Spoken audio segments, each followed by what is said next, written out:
Hi, Angie. Hi, Helen. How are you? Good, good. Do you want to pause the recording until we get started? Right now. And everyone should be coming into the group muted. It's up to you whether you'd like to have your camera on. You can choose so or not, but please remain muted throughout the program. At the end, we probably will have a few minutes to open it up to some verbal questions, but everyone is welcome to type any questions into the chat. Helen is going to be monitoring that. So again, please stay muted throughout. That will help facilitate everything to run smoothly. I want to welcome everybody again, and I know we're definitely going to have some more people joining us throughout. I think we had roughly 50 registered, so there will definitely be some people jumping on here. At this point, I'm going to introduce Helen McGarry. She's the director of the Mont Alto LaunchBox. She's going to be taking care of introducing our speaker, and I want to thank them for sponsoring this Lunch and Learn. Thanks.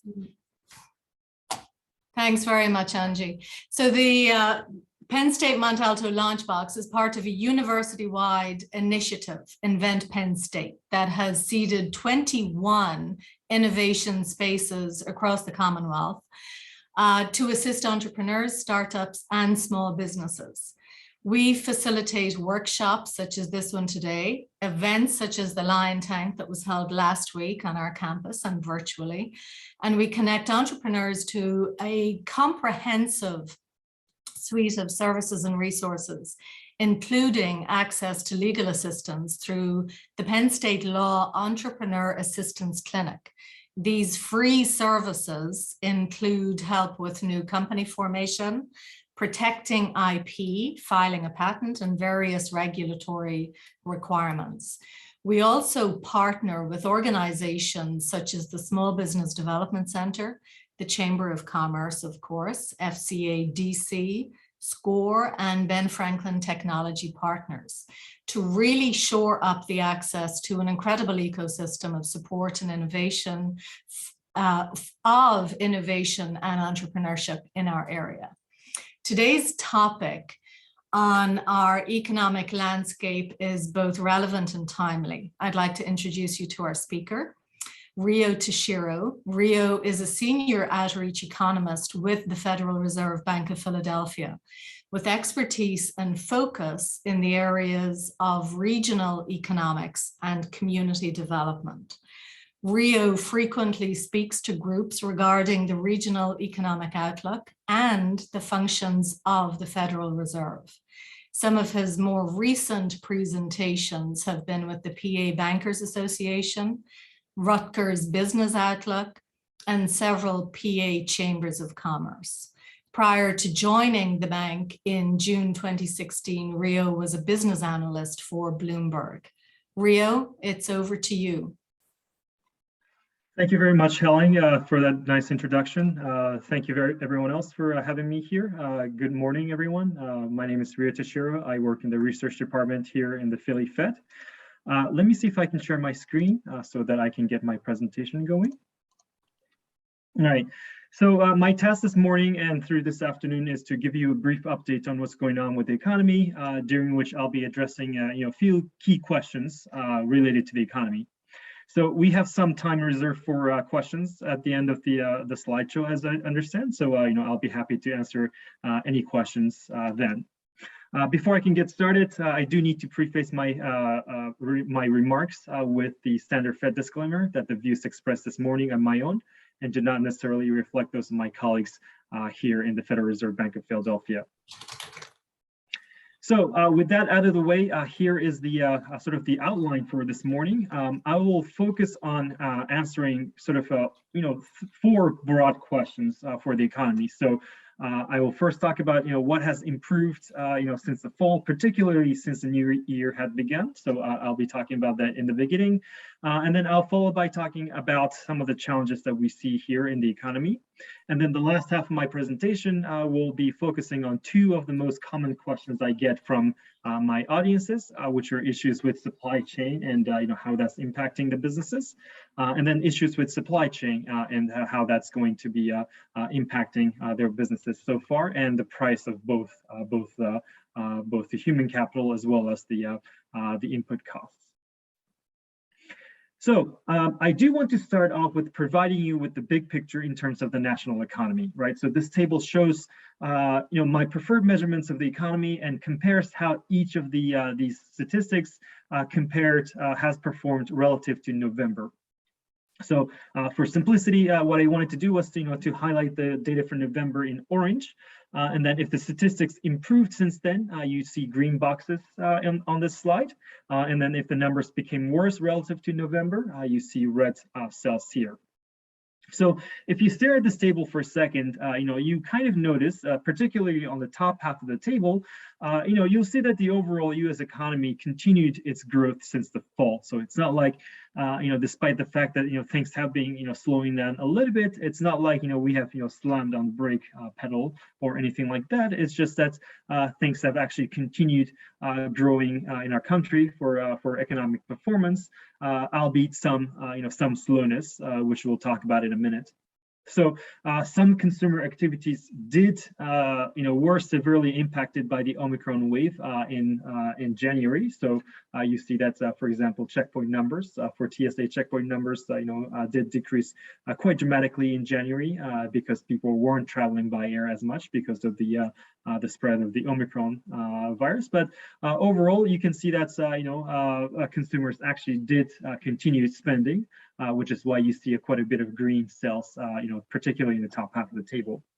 So in terms of risks, persistent inflation has resulted in depressed consumer sentiment. Again, if you look at the bottom half of the table, you do start seeing a lot of red cells out there, which means that these are sort of forward-looking measurements, including inflation numbers, as well as consumer confidence measurements. And you do see that as American households start feeling a little bit more squeezed in terms of their budget because of the increase in price levels, we are starting to see some sort of suppressed numbers in terms of consumer confidence. So the rest of the presentation will, essentially focus on discussing many of these statistics more in detail. So let me start with some good news about the economy. The first graph I'd like to show you is the chart of the U.S. real GDP, or gross domestic product, which is essentially the broadest measurement that we have in order to assess the health of the economy. And I also wanted to show you the version where we break this down by components. So if you look at the numbers, you can see that the U.S. economy grew by about 5.7% in 2021 relative to 2020. So 2021 we actually did end up growing at a pretty quick level.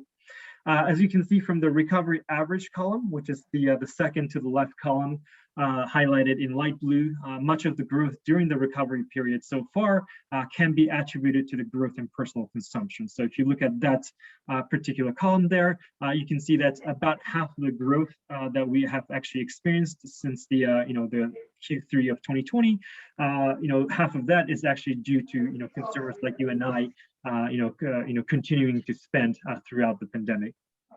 So personal consumption did noticeably slow down in the second half of 2021. So if you look at the right two columns of this chart, you can see that dark blue portions have actually decreased pretty significantly for those 2 quarters, but the overall growth actually remained solid. And again, like I said a minute ago, overall 2021, our country, or our economy, grew by about 5.7% compared to 2020. So on March 10th, 2021, Alaska became the first state to essentially remove all COVID vaccine eligibility requirements, which made it made it available for anyone who is 16 years of age or older. And of course, as we know, other states followed soon after. So it's been more than a year since then, and COVID vaccine rate in the country keeps growing, which is a good news for the economy. So as of last week, we see that more than 3/4 of adult population in our state are fully vaccinated. So again, in terms of the theory, and also the theory in terms of the behavioral economics, as more people get vaccinated, we can expect reasonably that consumer activities start to grow, which has been a very important factor in recovery. So let me show you a couple of examples of that. So this chart shows the monthly retail sales at the national level, adjusted for inflation. So this is basically,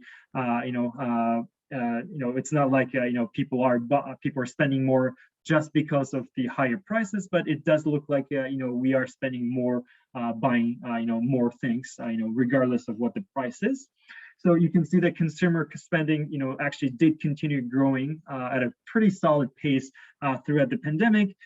We did see, a little bit of a slowdown in January, again, because of the Omicron wave, but overall, we are seeing some solid, numbers coming from, consumers like you and I. And again, like I said a minute ago, consumption has kept up despite higher inflation since the fall, which implies that increasing consumer spending isn't just because of higher prices. So we are actually spending, again, regardless of what the price may be. One example of consumer activity that was noticeably absent during the earlier months of the pandemic has been air travel. So I don't know how many folks in this meeting have already traveled by air since the pandemic began, but this chart shows the percent change in TSA checkpoint travel numbers relative to the same week in 2019. So basically, compared to pre-pandemic levels, where are we in terms of how many people actually go through the security gates of each of the airports in the United States? So these numbers have, of course, improved fairly significantly throughout the summer and the fall of last year, and have plateaued around 20% below pre-pandemic levels until recently. Now, again, back in January, when the Omicron wave was particularly severe, we did see some setback in this particular sector, but since then we have seen a pretty remarkable recovery. So again, we have seen a fairly noticeable strength in this sector, particularly in the last couple of months or so, as people come back and wanting to travel as they were pre-pandemic. Continuing my discussions about recovery, we see that things continue firming up in the labor markets data as well. So really the purpose of this particular chart is to illustrate the pace of the current labor force recovery in context, right? So what this chart is showing is the number of months it took the US labor market to completely recover from each of the recent recessions, with the current, pandemic-induced recession plotted in black.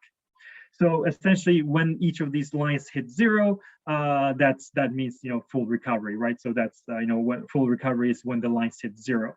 So, for example, in the aftermath of the Great Recession or the financial crisis, about 10 years ago, which is plotted in dark blue. You can see that it took us almost 80 months to completely recover in terms of the labor market outcome. So in that context, the current experience, which again is plotted in black, experience happens to be fairly less lengthy, despite the deeper initial decrease. So the issue with the current the crisis or the pandemic that we're in right now is that initial dip was fairly significant, as you can see from this chart, but the subsequent pace of recovery has also been fairly quick as well. The rapid recovery of labor market is essentially true for many local economies in the state. So this map is essentially the same data that I showed you in the previous slide, but plotted for each of the areas that we cover. So what we wanted to show you is the current employment level relative to the employment level of February of 2020, when we consider it to be the sort of pre-pandemic peak of the employment market. So while obviously there continues to be unevenness in the pace of recovery, many areas are reporting close to a full recovery. So where we are is the letter F, Chambersburg, Waynesboro Metropolitan Statistical Area, which is our fancy way of saying Franklin County, Pennsylvania. And you can see that, again, the county has experienced about 80 to 85% recovery in terms of labor markets, outcome relative to February of 2020. So not quite there in terms of full recovery, but certainly moving in the right direction. Another encouraging data from the labor market is that if you look at the unemployment rates for the various communities that we cover, they have actually continued falling throughout the recovery period. So the current reading of 3.6% for the black line at the national level is almost as low as pre-pandemic levels. Also at the local level, again, for the baseline for Franklin County, the unemployment rate is actually back to pre-pandemic level. So, the current reading is about 3.7%. Pre-pandemic level is, again, somewhere around 3.7%. So at the local level, it does look like the unemployment rate has actually completely recovered from the shock of the pandemic. So while we are moving in the right direction in terms of recovery, obviously we have many more challenges that we need to cover. So in this section, I'd like to show you some areas of concern at the moment, both at the national levels and also at the regional levels. So first, COVID-19 still remains a threat to our economy. So as we all know, the number of new cases exploded in January due to the Omicron wave, which of course we know that. We do see from this chart that while the numbers in the U.S. Decreased fairly dramatically relative to peak levels, unfortunately, the pandemic is far from over and remains the major source of uncertainty. So in the most recent weeks and months, countries including China, South Korea, Vietnam, Germany, France, Netherlands, etc., have actually reported rising COVID cases. So assuming that some of that may come to the United States, it is not unreasonable to think that again COVID-19 pandemic is still very much in play here. So again, there is a high degree of uncertainty here, but judging by what's going on in elsewhere in the globe, we do have to be cautious about that. This chart is a fairly good example of how COVID still impacts our economy. So the data are taken from the opentable.com, which is a very popular website that allows users to make dining reservations. So here you can see that the number of indoor diners remains actually surprisingly suppressed, even when we have relatively lower reported COVID cases. And so if you look at the green line, for example, for the overall Pennsylvania, you can see that as of earlier this month, we're still about 24% below the pre-pandemic levels in terms of how many people are actually going to indoor dining. And it does seem like the trend is even more pronounced for more sort of urban area like Philadelphia. So if you look at the orange line, for example, for Philadelphia, that data still look fairly low, about 40% below pre-pandemic levels. Another challenge in the economy is the unevenness of the recovery in the labor market. So in the previous section, when I talked about recovery and how it's being moving in the right direction, that's sort of the overall path in their economy, right? So obviously things could sound very different depending on what sector you represent and what sector your clients represents, right? So this chart shows the path for recovery for each sector, again, relative to pre-pandemic peak. So the x-axis or the horizontal axis is basically the number of months since February 2020. And then the y-axis or the vertical axis is shows us how far are each of the sectors relative to the level of February 2020. So the unevenness in the pace of recovery is fairly evident from this chart. So as you can see, while some sectors are almost fully recovered, others have been lagging behind. And by the way, this is just for Franklin County. So you can see that some sectors like trade, transportation, and utilities, which is actually a fairly major sector for the county, has actually been doing fairly well. In fact, 7% above the pre-pandemic level, so that sector is doing well. But in contrast, if you look at the pink line, which is for leisure and hospitality sector, which includes things like, restaurants, hotels, etc. That particular sector is still, about 12% below the pre-pandemic levels in terms of employment, even after, more than 24 months of the start of the pandemic. Last but not least, one of the most common concerns expressed by, I would say, both consumers and businesses is the rise in the general price levels, or inflation, right? So for a while now, inflation has been well above the Federal Reserve's long-term target of 2%. So, both high demand for consumer goods as well as suppressed supply of goods because of the supply chain issues have resulted in higher prices across the board. So I will touch upon the inflation, issues a little bit later in the presentation, but for now, you can see that, inflation numbers are, fairly high for the past, past year or so. So, for example, one of the items that saw a particularly significant price increase has been gasoline, right? So, as you can see, the average price of regular grade gasoline for earlier this month was about $4.21 a gallon. And, if you think back to last year, so March of 2021, that same commodity was around $2.80 a gallon 1 year ago at the national level, so average at the national level. So if you do the math a little bit, for households who fills up the tank once a week, this price increase translates to a roughly monthly increase in gasoline costs of between $70 and $90 a month. So again, for households, that were already struggling before the pandemic or throughout the pandemic, obviously have to pay extra $80, $90 for the gas per month is obviously a very fairly negative shock to household budgets. So looking ahead, higher cost of living as a result of the inflation has really impacted how consumers feel or view about the economy, which is another very big challenge for us economists here. So in this chart, you can see that consumer confidence indexes have really dropped in most recent months. And so the drop was particularly significant for the University of Michigan index in green, which is more sensitive to changes in consumer prices. So both indexes have similar components in terms of calculating how people view about the economy, but the green line tends to have heavier weight of consumer goods such as gasoline and food prices, and that really explains why the green line has been going down for the past couple of months or so.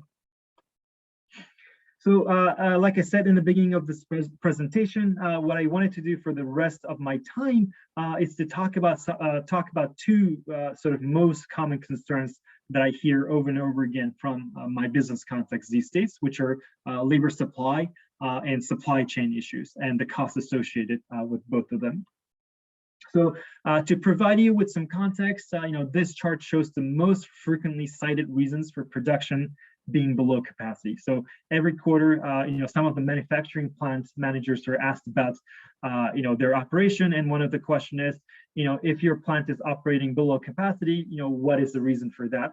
So as you can see, the current slowdown in production seems to be more of a supply side issue rather than demand side issue. So as a matter of fact, the most common reason for production being below capacity pre-pandemic was the orange line, which is insufficient orders, which is basically demand, lack of demand.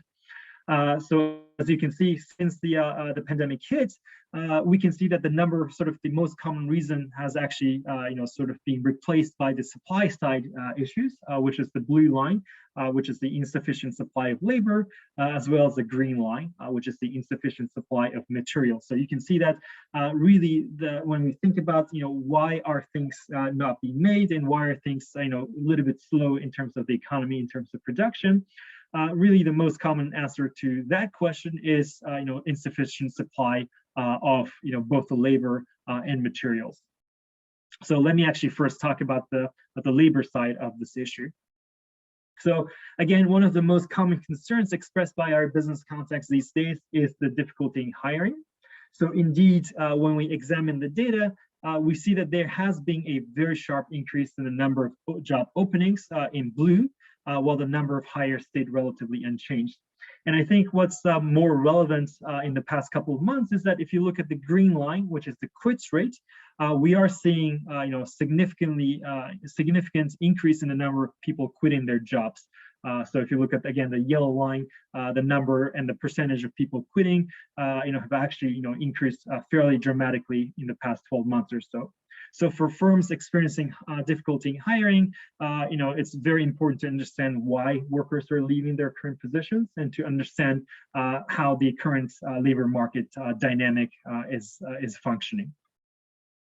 So this is taken from a very recent study done by Pew Research Center that basically asks respondents about their experience in the labor market, and if they have left their previous jobs, why did they leave their jobs, right? So again, if you look at this table for a second, you can see that vast majority of the respondents actually cite low pay and lack of opportunity for advancement as the top reasons for their decisions to quit.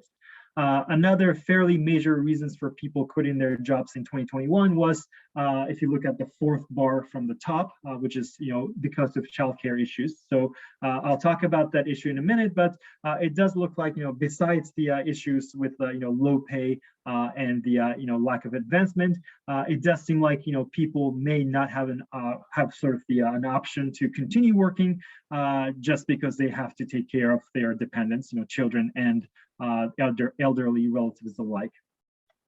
So in response to the first sort of the major issues in terms of the why people are quitting their jobs, firms in the US have actually been increasing nominal wages rates for the past year, right? So it's fairly obvious that many, if not all, companies across the United States are responding to difficulty in hiring by increasing wages. So we do see increases in average hourly earnings across all sectors. So if you look at this chart, all of these numbers are positive, which means that all of these sectors went through some sort of wage increases over the past 12 months. But obviously, there are some industries that went through much more significant wage increases than others, right? So for example, if you look at the top line in light blue, leisure and hospitality sector went through around 12% growth in wages year over year, followed by the purple line, which is professional and business service sector, again, went through around 6.5%. Also, trade, transportation, and utilities sector went through about 6% growth. So again, I've been talking about unevenness in recovery in the current labor market. This is where another sort of evidence where things are not so even across the industries. Having said that, the big challenge right now is obviously inflation, and the increase in nominal wages have really not kept up with the pace of the increase in price levels. So this is the same data that I showed you in the previous slide, but adjusted for inflation. Now, if we actually adjust it for inflation, what do we see? Well, you can see that growth is growth in average hourly earnings. All of a sudden actually becomes, negative for most of the industries you see here. So again, despite the fact that nominal wages have been increasing across the board, when you compare that to rise in general price levels, that seems to be a fairly, a significant issue for many of the industries that we see here. I do think that there is, when we talk about, hiring difficulty in the current, labor market climate, one separate but related issue, in regards to difficulty in hiring is the lower labor force participation rate, meaning that there are people who simply say, for whatever wages, I'm not going to work for whatever reason. So if you look at the black line, since the start of the pandemic, we saw a participation rate drop significantly, and it has only been recovering very slowly. So right before the pandemic, the labor force participation rate was somewhere between 63 to 64% at the national level, and you can see that the current rate is actually a little bit less than 62.5%. So what's interesting here is that many of those the gap in the black line from the beginning of the pandemic to now can be attributed to people who drop out of the labor force because of retirement. So it is true that many folks decided to retire at the beginning of the pandemic, but if you actually look at this orange line, which only covers people who are ages between 25 and 54, so what we call the prime age population, we can see the same phenomena in this orange chart as well. So, retirement, while it explains some story about why people are not working, clearly the orange line, the dip in the orange line does not seem to be impacted by retirement. So there seems to be other reasons other than people retiring, who's why people are not participating in the labor market. So we see evidence of certain segments of the population, particularly prime age population, dropping out of the labor force. So there could be multiple reasons. I just wanted to present you with one potential explanation for that. So our colleagues at the San Francisco Fed examined the labor force participation rate for parents versus non-parents, and this is one of the charts that they had for their paper. So the data clearly indicate that mothers were more likely to drop out of the labor force than any other categories, particularly compared to fathers. So if you look at the blue line, which is for mothers, you can see that since the beginning of the pandemic, the labor force drop in the labor force participation rate among mothers have actually drops more significantly compared to fathers, which is the solid red line here. Interestingly, if you look at the dashed lines in the middle, these are non-parent people, so non-parent men and non-parent women. So if you don't have dependent children, it does seem like the decision to stay or leave from the labor market seem to be fairly similar, fairly similar regardless if you're a man or a woman. So the fact that you have a dependent child or dependent children in your household seem to be playing a huge role in terms of the participation rate, particularly among mothers.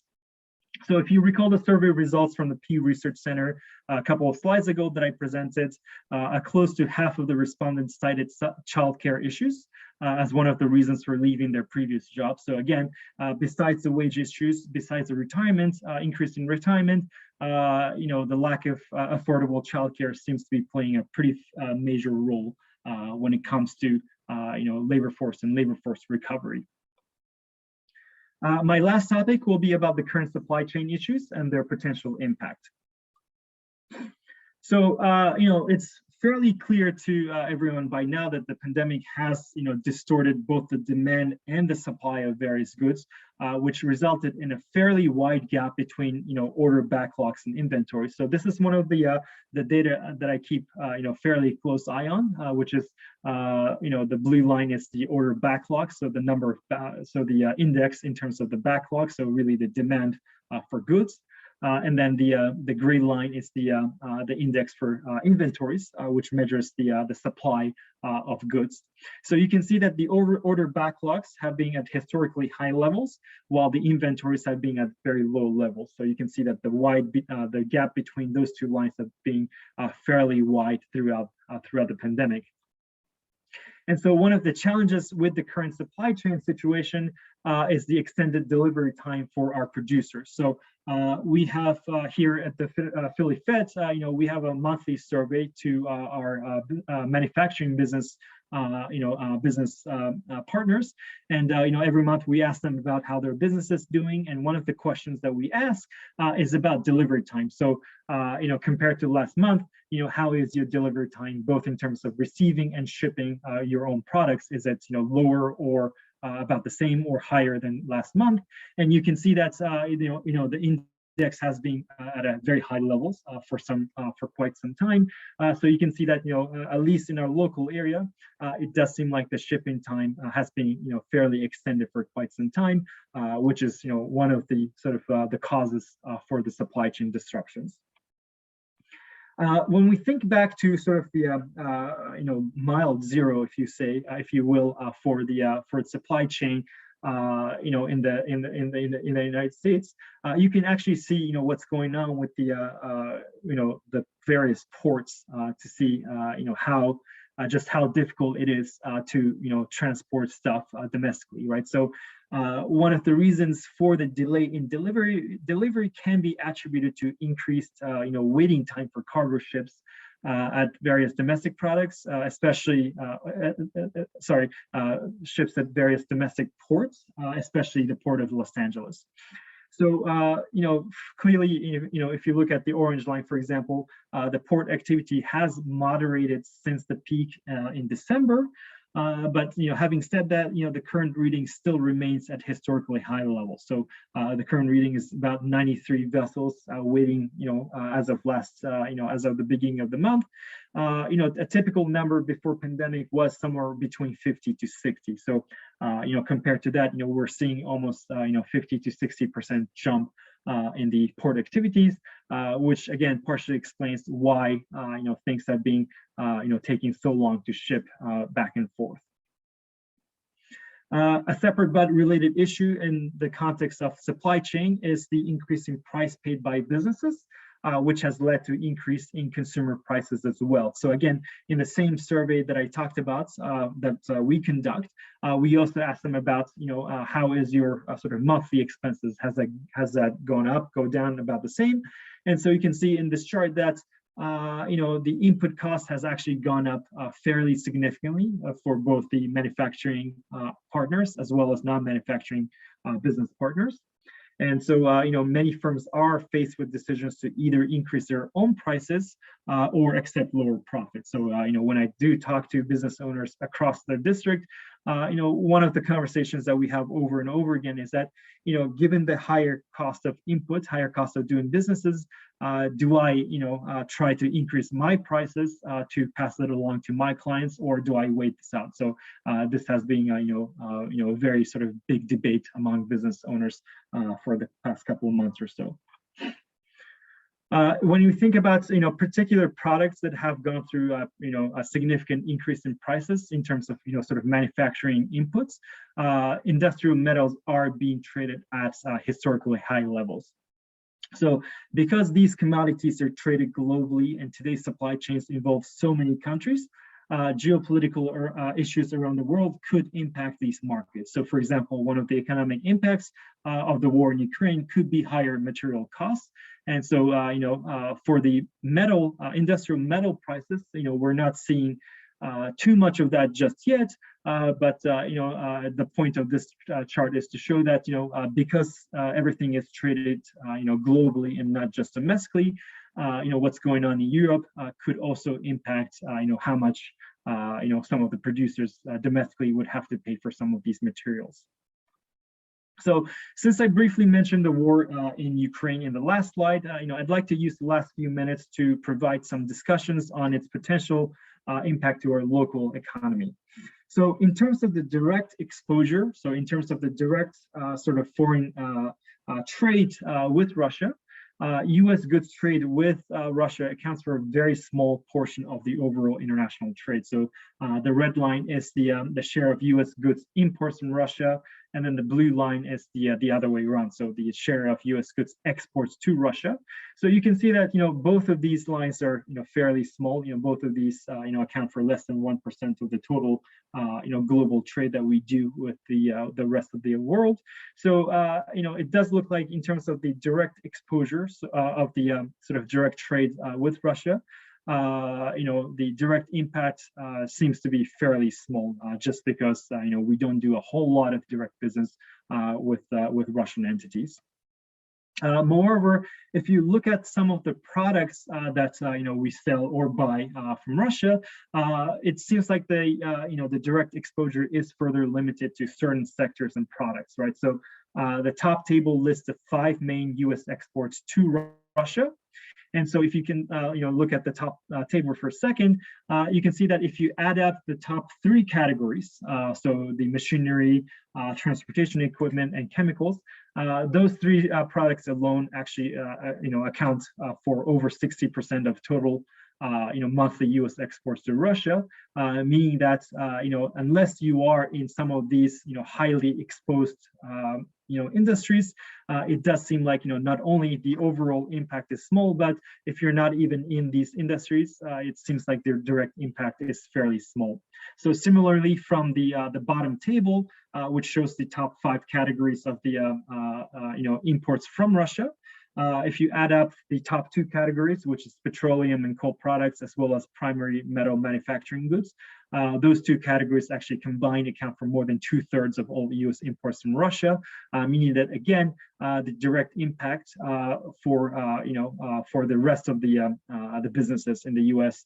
Seem to be fairly limited. Again, if you do happen to be in these businesses, you may have a different experience, but from the sort of macroeconomic perspective, unless you are in these industries, things seem to be fairly free of direct exposure. Where there could be a more serious impact from the war in Ukraine is the indirect effects through increased prices, particularly those of certain commodities. So now I already started talking about industrial metals. So actually, let me give you a more sort of a specific example. So Russia does happen to be a major producer and also exporter of aluminum in the global market. So if you look at this chart, which shows the spot index price for aluminum, we are seeing that the prices have actually not significantly increased just yet.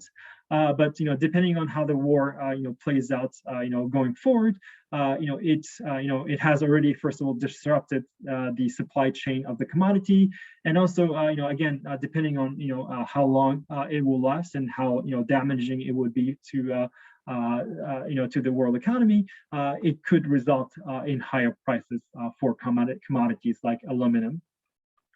Another example of commodity that has already seen a significant increase in price because of the war is wheat, right? So it so happens that globally, Russia is the largest exporter of wheat globally, and also Ukraine is also a fairly major exporter of wheat.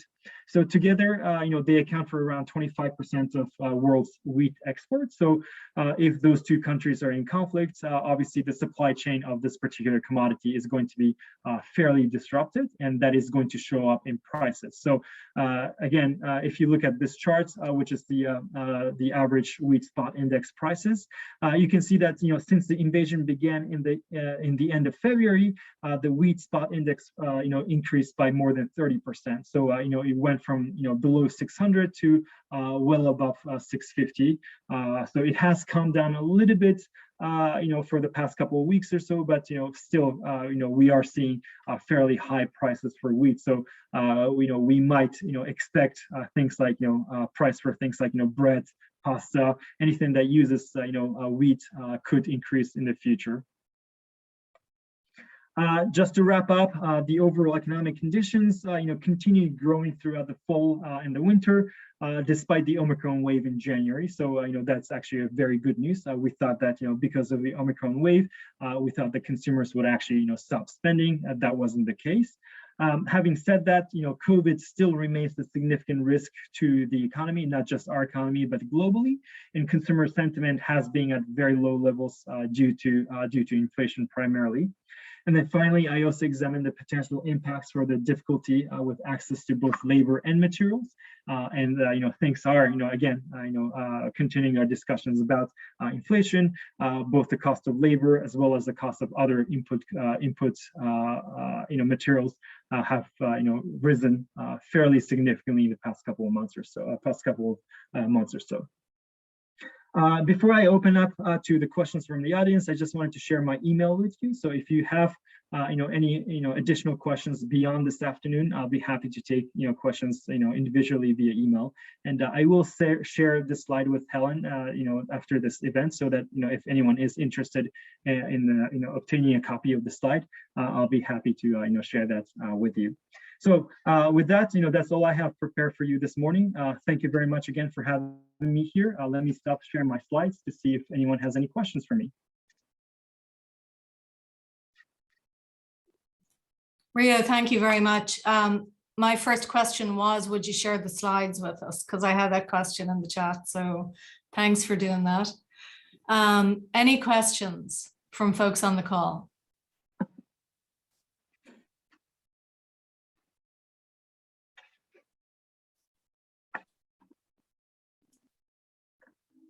It was a good Nothing. overview. It was a good overview, Helen. So how the unemployment rate that is at 3 points. I'm in the economic development world. That I'm going to tell you in Franklin and Washington, Franklin County, Pennsylvania, Washington County, Maryland, Cumberland County, Pennsylvania. Given the explosion of both logistics and manufacturing, because the Infrastructure Investment and Jobs Creation Act is going to have a significant effect, is having a significant effect on production here, in that we have three major companies that produce the equipment that builds the infrastructure. And they're sold out, and they're dealing with the supply chain issues. But the Interstate 81 and 78 corridors in Pennsylvania are experiencing significant logistics growth. I mean, and the labor market, the labor participation rate is down from where it was pre-pandemic, which affects the unemployment rate. But we simply don't have enough people to fill the positions. I mean, we have 2 job openings for every available position in the region right now, and I don't know any suggestions. That seems to be the question that everyone is asking, right? Again, other than we have seen evidence of significant wage increases, so that's fairly obvious. One issue with logistics and warehousing jobs is that you can't really offer people to work from home remotely. I would say that for the so-called white-collar jobs, I know that most companies are now becoming a little bit more flexible with where people work. But yes, I think the difficulty with these types of jobs is that they simply cannot do their jobs from home. So that is fairly difficult. One thing that the Federal Reserve has been working with in conjunction with some of the local communities in the Scranton area, which also has a fairly large presence in terms of logistics business, is that we work with a local transportation authority to make it a little bit easier for folks who live in the center city to commute from the center city where they live to where the warehouses are, right? So I think one of the most challenging issues with these sort of newer logistics jobs is that these jobs are located outside of the city centers where people don't usually work. So we usually live. So if you don't have the way to get to these jobs, then obviously it's going to be very difficult for these people to accept their jobs. So one thing that we have found in a pretty successful one, we call the sort of economic action lab. One of the things that we found successful in Scranton was that once the city of Scranton and other transportation authorities started offering affordable public transportation that takes you from center city out to the warehouses in the outskirts of Scranton area, that seemed to have helped a little bit. So that's something that people have been talking about. But again, it is tough in this environment where obviously people would have to, or companies would have to offer significantly higher wages than before. So to that point, just so you're aware, I mean, all of these companies are now starting salaries are well in excess of $20 an hour. Mart, I don't know if you're familiar with Martin's potato rolls, but their major manufacturing plant is right outside of my window here. They're doing a huge expansion. Their weekend wages are $33 to $40 an hour, and that's to make bread. Okay, and the other industry sector, which I'd be interested in knowing, I think there seems to be evidence that the pandemic created a lot of burnout in the healthcare industry. And there's going to be significant employment opportunity, and ranging from food service to physicians. And I assume that is a national issue as well. Yeah, absolutely. I mean, healthcare industry is also one industry that has actually had issues with hiring difficulty even before the pandemic, right? So registered nurses have always been in high demand in 2018, 2019, and I think the pandemic has just exacerbated the situation.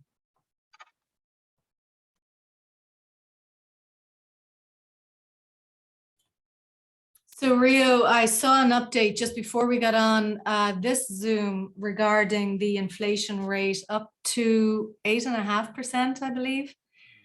How high do you see it going? Great question. Yeah, no, that's a great question. Yeah, so CPI-based measurement of inflation was again another sort of a 40-year record, and so I would say that's one. I don't even know if I want to call it positive news or however you want to call it, but one key takeaway from this morning's report was that much of the increase in that number was due to increase in energy prices. So we saw that gasoline prices and natural gas prices went up by almost 20% year over year. So that has actually contributed a lot to the overall inflation numbers. So if you actually look at what we call the core numbers, which strips away increase in prices of food and energy costs, the core numbers did increase, but not as much as not as rapidly as before. So there is evidence that some other commodities besides energy and food, the prices of those things are moderating. Another sort of big news from this morning was that for the past 12 months, one key commodity that was driving the CPI was the cost of used cars. So for whatever reason, the cost of used cars have been increasing for the past year or so, and then for the first time in the last 12 months or so, the costs of the used cars seem to have slowed down, which again has affected the core inflation number. So I think as we see the energy and fruit prices go down hopefully a little bit in the later in the year, I do hope that overall inflation numbers will again calm down a little bit. But if you look at some of the sort of core commodities that's used to calculate inflation numbers, things are looking a little bit better than what the headline numbers told us in the morning. Thanks, Rio. Yeah, so there's another question that I have here in the chat for you. Do the numbers that you shared take into consideration the recent lockdowns in Shanghai and potentially other Chinese cities? I don't know to which numbers you're referring, the COVID numbers, or I mean, I'm not really sure. The numbers I showed were strictly domestic for the COVID numbers, so I only show the numbers for the US and the 3 states that we covered, which is Pennsylvania, New Jersey, and Delaware. Right. So we tried to keep this data at a national and then more regional, statewide and regional level. Yeah, I think the point of my mentioning China and other countries was that throughout the pandemic, every time we saw a rise in cases in other countries, we did see that in the US with a few months lag. So that was a fairly good indicator of what to expect with the Omicron. I'm not a doctor, so I don't know. But with the Omicron BA.2 variant, it does seem like the cases in the U.S. are fairly low, which is a good news. But again, if history is any indication of what to expect, I think there's a high probability that we might expect increase in COVID cases in the next couple of months or so, just because that's how it's been throughout the pandemic. It would seem to me. Go ahead, Steve. I think you got to my point. I guess what I was looking for is, do you guys see this being an impact on like the global supply chain? I mean, a lot of the manufacturing that we have here, JLG, Volvo, I'm sure they utilize components from China. And like Mike said, they're already backlogged at least a year, maybe not longer. Do you see that having further impact? Yeah, so I just literally got off the phone with one of our business partners who does business with other manufacturers, and so I guess it depends on what your reference point is. So relative to December of last year, things are certainly much better. But relative to March of last year, things are still fairly disruptive in terms of supply chain. what many of the manufacturing firms around the states have started doing is that, we see evidence of, increased order in terms of, ordering backlog, right? So before the supply chain issues, a typical manufacturer might order 6 weeks worth of raw materials. Now I'm seeing evidence that, many of the firms are ordering 6 months worth of raw materials. So I think a lot of the companies are trying to prepare for another sort of a disruption supply chain, and by doing ordering now, they are, I guess the logic is to alleviate some problems in the future. Another evidence for that is that, when you talk to banks who lend to these manufacturing firms, it looks like they are a lot more open to, extending their clients' credit line, for example, to allow them to basically, order in bulk. So again, 6 months worth of raw material instead of 6 weeks worth of raw materials, because they are sort of trying to tying in the sort of the delay, right? So they are expecting the delay to continue throughout. So why not prepare for that by, overstocking? And that's, basically we're seeing that throughout the state.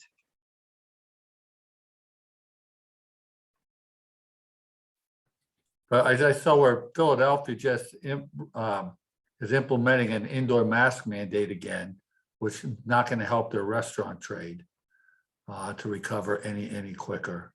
The other thing, just as an anecdotal kind of evidence, I was talking to some construction contractors, and it affected a building that we were involved in having built, but they priced for like small metal studs for a metal building. Pre-pandemic, they were 18 cents a piece. They're now $3 a piece, and it's had a dramatic impact on just the cost of construction.